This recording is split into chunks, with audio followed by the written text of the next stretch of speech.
DeVito gets away, but not from the second defender.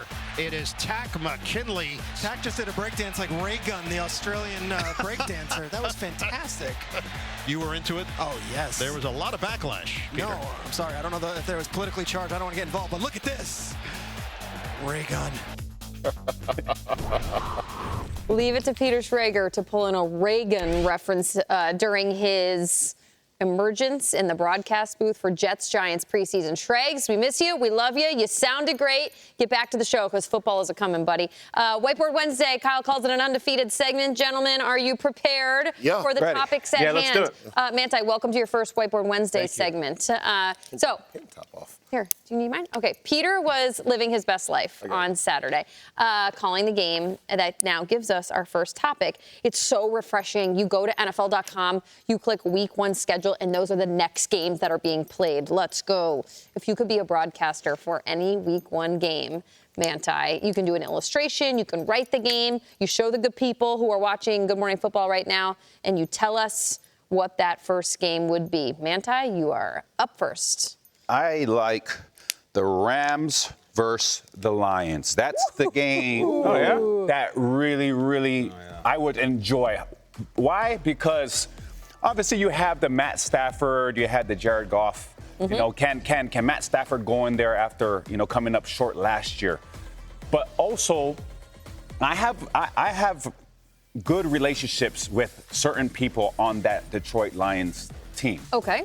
Dan Campbell was our tight ends coach in New Orleans when I was in New Orleans. Now, Dan Campbell took over when Sean Payton wasn't there for a few weeks. And let me tell you guys, when he took over the job in Detroit, I knew this man was going to change that culture over there in Detroit. He's one of those coaches that if he was here and he told me to run through that screen, I know Kyle is a beautiful human being, but I would run through that screen if Dan Campbell told me to run into the screen. That screen does cost like $500,000. Yeah.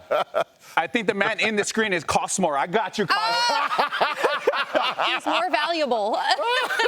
But also, I also know Aaron Glenn, who's their defensive coordinator. Aaron Glenn was our secondaries coach in New Orleans. One of my best friends is Alex Anzalone, former Florida Gator, who we drafted to New Orleans my first year in there. So there's a lot of connections that I have with the Detroit Lions, and not to mention they got those sweet new uniforms. Ford Field is going to be pumping. Everybody's going to be going off of what happened last year, and I know that it's going to be an environment that you just want to be in. Yeah, I like that. That was actually the game that I was going to go with. With the Stafford going to the Rams going, Jared Goff. But I had a connection with mine, and mine is the Raiders versus the Chargers, which I'll actually be at that game. Did I leave something? Raiders. Raiders. Just pluralizing your Raider. That's all. Thank you. I appreciate that. No problem. I need that. I was going to see if you're going to catch that. But, nice. You have an interesting, thing here. I played for both teams, and so I look at that. I love both teams. And you get new coach with the Raiders. You get new coach with the Chargers. It's this back and forth of, who are the coaches now leading the Raiders and who's the coach leading the Chargers? Jim Harbaugh isn't there if it wasn't for the Raiders.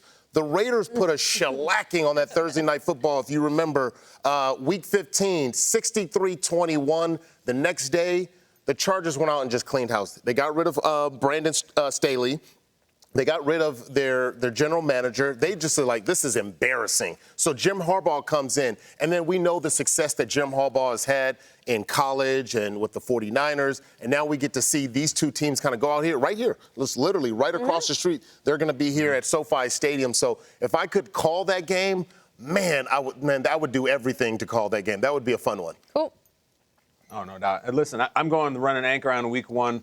Monday Night Football, Jets at 49ers. This is the one for me. This is unbelievable. Not only is it 2 Super Bowl contenders, Robert Saleh returning to the 49ers is like the 9th most interesting thing in this. And 1 through 8 guys, they're all right here. You guys know I just finished the book about that guy. The stuff about him in the draft is very real. It's not contrived. San Francisco was all about drafting him, but they liked Alex Smith's personality better. He said sir and ma'am, where Rodgers was California cocky and all this crazy stuff. Not to mention, Rodgers is 0-4 against the 49ers in the playoffs. Ooh. 4 times in his amazing career. His season has ended at the hands of the 49ers, including in that building where he's going to. He plays really well against them in the regular season and just can't get over him in the offseason. Huge storylines, huge stars, McCaffrey, Garrett Wilson, you name it. Like this is why we lift all them weights. This is why we get through March and April and May and June. I'd love to be part of it. Can't wait. The legend of Brock Purdy would mount as well if the 49ers were able to, and he himself were able to knock Rodgers off. That's a good one, Kyle.